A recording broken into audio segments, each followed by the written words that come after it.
గంజాయి రవాణా అడ్డుకోవాలని, విచ్చలవిడిగా అమ్మకాలు సాగించే వారిపై కఠిన చర్యలు తీసుకోవాలని రాష్ట్ర హోంశాఖ మంత్రి వంగలపూడి అనిత ఆదేశించారు. సోమవారం సాయంత్రం విశాఖపట్నం గవర్నర్ బంగ్లాలో ఆమె పోలీసు అధికారులతో సమీక్ష నిర్వహించారు. జిల్లా కలెక్టర్ ఏ మల్లికార్జున, నగర police commissioner Ravishankar, joint police commissioner ఫకీరప్పలతో పాటు వివిధ స్థాయిల పోలీసు అధికారులు పాల్గొన్నారు. గవర్నర్ బంగ్లాలో కలెక్టర్, సిపి, జేసీపీ, ఇతర అధికారులు ఆమెకు సాధారణంగా స్వాగతం పలికారు. అనంతరం పోలీసు అధికారులతో అనిత సమీక్ష నిర్వహించారు. మాదక ద్రవ్యాలు, గంజాయి రవాణా సరఫరాను అడ్డుకునేందుకు తీసుకోవాల్సిన చర్యలపై పోలీసు యంత్రాంగంతో సమీక్షించారు. శాంతి భద్రతలకు విఘాతం కలగకుండా పటిష్ట చర్యలు చేపట్టాలని ఆదేశించారు. తీసుకోబోయే చర్యల గురించి అట్ ద సేమ్ టైం పోలీసుల కష్టాల గురించి కూడా తెలుసుకోవడానికి ఈరోజు ఒక మీటింగ్ పెట్టుకోవడం జరిగింది. ఈ మీటింగ్లో చాలా విషయాలు మేమందరం కూడా చర్చించుకోవడం జరిగింది. అయితే విషయం ఏంటంటే, ఈ 5 సంవత్సరాల కాలంలో ఆంధ్రప్రదేశ్ అన్నది గంజాయి హబ్గా మారిపోయిందన్న సంగతి మనందరికీ కూడా తెలిసింది. డ్రగ్స్ హబ్గా మారిపోయిందన్న సంగతి మనందరికీ కూడా తెలిసింది. ఎందుకంటే హోమ్ మినిస్టర్ అన్న వ్యక్తి ఉన్నారో లేదో తెలియదు. ఏ రోజు కూడా గంజాయి గురించి కానీ డ్రగ్స్ గురించి కానీ ఒక రివ్యూ చేసిన సందర్భం రాలేదు.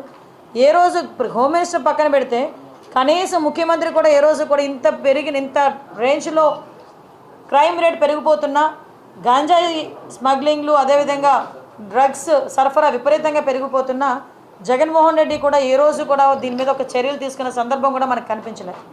అయితే ఈరోజు ఒక రెస్పాన్సిబుల్ చీఫ్ మినిస్టర్గా చంద్రబాబు నాయుడు గారు కానీ, మంత్రులుగా ఉన్న మేం కానీ, ఎమ్మెల్యేస్గా ఉన్న మిగతా ఎమ్మెల్యేస్ కానీ ఈరోజు పర్టికులర్గా ముఖ్యంగా విశాఖపట్నం లాంటి ఒక బ్యూటిఫుల్ సిటీలో ఈ గంజాయి అన్న దాని మీద ఉక్కుపాదం మోపాలి అన్న కాన్సెప్ట్ మీద ఈరోజు మేము చర్యలు తీసుకోవడానికి సిద్ధపడ్డాం.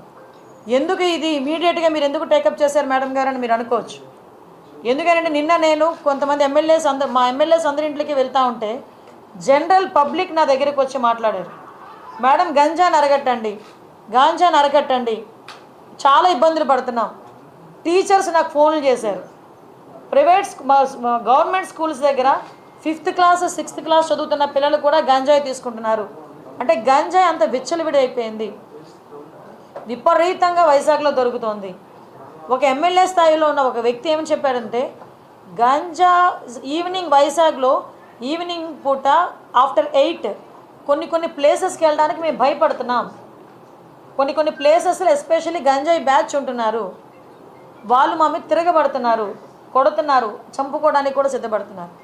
ఎంత మేరకు క్రైమ్ రేట్ పెరిగిపోయిందంటే, ఎంతో ప్రశాంతమైన విశాఖపట్నంలో హత్యలు వింటున్నాం, నడి రోడ్డు మీద నరుక్కోవడం విన్నాం.